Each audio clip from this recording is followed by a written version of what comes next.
ও মা, আপনি বলেন না আমার নবী কেমন আছে? মা তাকায় রইছে, আমার ছেলে এমন অসুস্থ,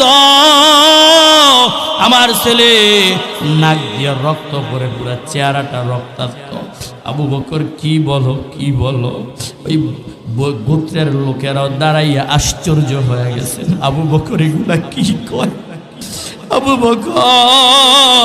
বকর সিদ্দিক রাদিয়াল্লাহু তাআলা আনহু, উনি এমনই একজন সাহাবী ছিলেন যেই সাহাবী ইসলামের জন্য, দ্বীনের জন্য এত মেহনত করেছেন। মানুষের দ্বারে দ্বারে গিয়েছেন, গিয়ে গিয়ে আল্লাহ এবং রাসূলের কথা বলেছেন। আল্লাহ এবং রাসূলের পক্ষ হইয়া তাদেরকে দাওয়াত পৌঁছায় দিয়েছেন।